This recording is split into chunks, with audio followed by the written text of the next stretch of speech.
Today on Drawbli. I am practicing new techniques. Hey, I'm Ben. And I'm Abby. And we are self-taught artists documenting our journey of learning to draw together, which is, of course, better with friends. So click that subscribe button if you're new around here and share your artwork on Instagram with #Drawbli. Abby, I am so excited to see this one because I've not seen this yet at all. This is really cool looking. Oh, well, thank you. Thank you.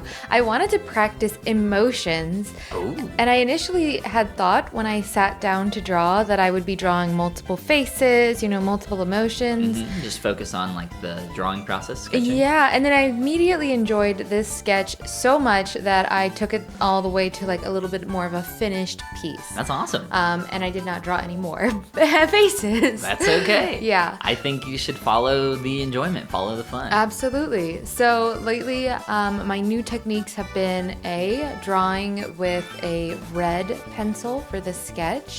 Oh, I was trying to figure out what was happening here on the canvas because I see like the sharp areas. That's why I asked you in our last video that we did about like, hey, is this a different brush? It's the same brush, but it's like the tilt feature, isn't it? Yeah. So that's how you're getting like the textured areas. Yes. I do love to like change the angle on that I forgot pencil. that I turned the tilt feature off forever ago, and I never looked back because I hate it. Oh, I think it might be time for you to experiment with turning it back No, on. no way.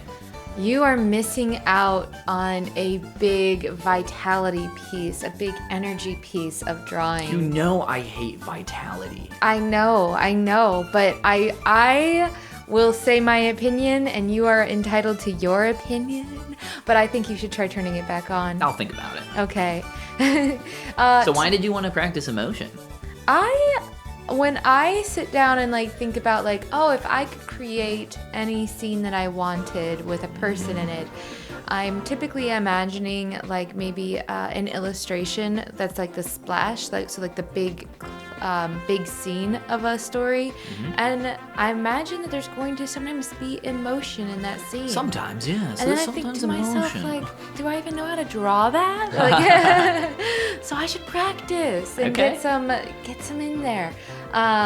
So I thought this face was really cool. I just looked on Pinterest, like emotional faces.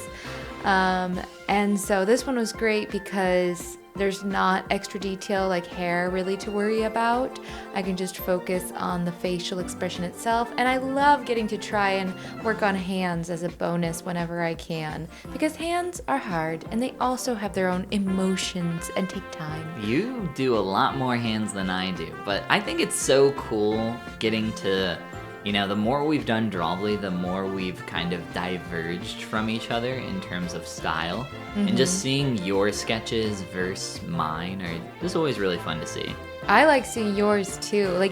And there's always for me, there's always an envy portion where I'm like, there's certain aspects of what you do and have learned to do really well that I am, maybe more struggling to capture. And so I see what you do and I'm like, oh, I wish I could do that too. Technique number 2 is using the gouache brush. You've mentioned that you've been using the gouache brush quite a lot. Yeah, just after one little 6-minute YouTube video I watched that was about drawing eyes by Art with Luris, I just fell in love with it and I've been What is it using about a the lot. gouache brush that you like so much? I like that it builds a lot. I can go in kind of What does that mean, build? You kind of start and it goes on with a reduced opacity initially. It does have a little bit of bleed and texture at the edges, which I think give a nice painterly feel as well. But it also, I feel like I have really pretty good control with it. It's not like a directional brush where I'm like, oh no, if I brush it this way, I'm getting a weird rectangle going in this direction. Technique number 3, deeply saturated colors when it comes to skin. There was a time earlier on in Drawbli where I had skin to look dead. No. Earlier on in Drawbli, I had to learn to back away from saturation because I was using deep saturation for every part of every drawing. And this is early Drawbli. I remember. Yes, only last week. I remember doing this quote unquote marker sketch of this soldier girl, and I did it twice. And the first time, that one turned out amazing. it was so fun, but it was so interesting because I did it twice. And the first time, everything was deeply saturated. And the second time, I only saturated the face quite a bit more. and maybe the eyes or something. And it was really cool to see it that way too, with that contrast. But for skin, I'm really into the idea right now of saturating, because other than that, lately my skin I've really struggled with like painting deader looking skin. It's a lot more muddy and a lot more lifeless. So it almost feels like overcorrecting in a way to go this brilliantly orange for all my skin, but it ends up looking like just great, like what I want it to look like. That's awesome. So I'll back it off later once I'm an expert in this technique and maybe find a happy medium.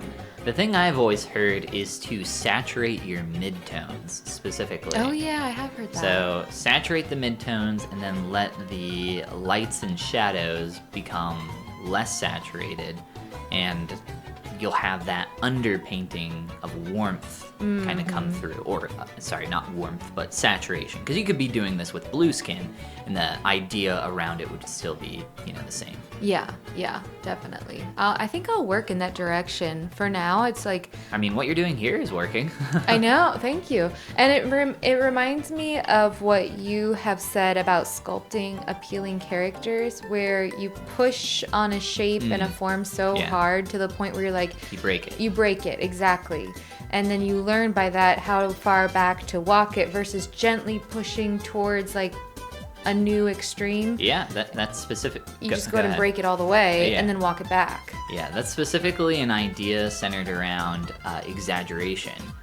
So to appropriately exaggerate something, my recommendation is to always push it until it breaks and then walk it back from there. Because if you do that, you can push something just far enough to where it's pushed like in a really interesting or unique way, but it doesn't feel like it's completely unbelievable.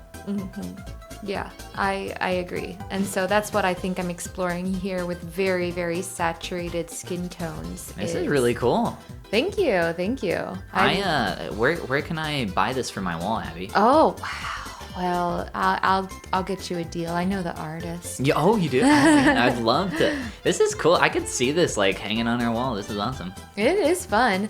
I put it in the basement. Have it be right where you turn around the corner, there's just this very worried-looking person looking right behind you, and maybe there's somebody behind you. Oh no!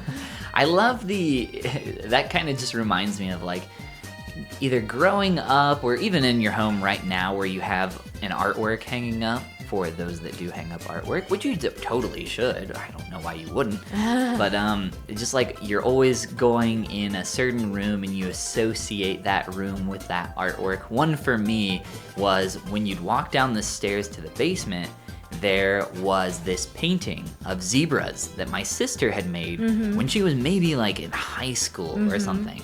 And it's been there for like 2 decades. Yeah, it's still there. I've seen it. It's been there forever. And I always associate that artwork with walking down the stairs at my parents' house. Oh, that's funny. That makes sense, though. Yeah.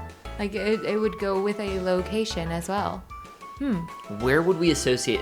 Ooh, maybe we could just, like, hang this in the bathroom eye level with if you're sitting on the toilet.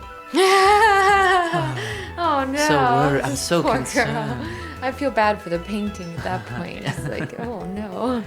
Tell me about what you're doing now, because it looks like you're blending some of your drawing out, or... Yeah, I just slightly blended out some of the sketch lines on her hand. They were just coming across a little too harsh for my taste. There's a lot I still could have done with this. I never was truly satisfied with her eyelashes. I felt like they looked really spindly. Oh, I really like the eyelashes, actually. Oh, thank you. And then... brilliant cropping techniques, although even with it cropped, I'm like, well, I still want to fill in the canvas with all black. So I proceed to very like half-heartedly fill in the canvas with all black. You could still see the line where I cropped the painting initially. Interesting technique. Thank you. Could have just drag and dropped the black, but okay. In my head, I was going to keep my canvas texture on there somehow, though. Somehow. And I was sure I was going to lose it if I... I gotta show you that technique of how to do that. Yeah. Well, this is cool. Thank you. I did 2 JPEGs here at the end because something we've noticed is that when we upload images from our iPads to these videos, they tend to lose a lot between like the JPEG that you see in Procreate footage and the JPEG from like maybe Photoshop where we've brightened it up for the YouTube thumbnail. So the only difference is the screen. So every monitor is slightly different instead of color. So here's like your second version. This is one that you edited. Yeah, this is all blown out though. So you did this on your monitor and made it look better on your monitor. It still looked like this on my monitor. It wasn't great. Oh, well, why'd you do it? I just was experimenting. Oh, hey, that's the name of the game. Experiment, grow, learn, fail. Yeah, probably the original JPEG is where it's at, though. The OG JPEG? Yeah. I love an OG JPEG. Anyway, if you want to see more OG JPEGs, click that like and subscribe button and check out our guidebook, How to Easily Draw Every Day, at the link below in the description. And share your work on Instagram with #Drawbli, because drawing is better with friends. And this is the part where we say goodbye. Goomba. So you don't think she would look good in the bathroom at eye level with a person sitting on the toilet? No, I think she's more of a coming around the corner in the basement. Or like an attic. Oh, we don't have an attic, but if we did... We do have an attic. Well, an attic that people go in, like in the movies, you know? Yeah, like the movies. Yeah, not one that's just probably filled with insulation.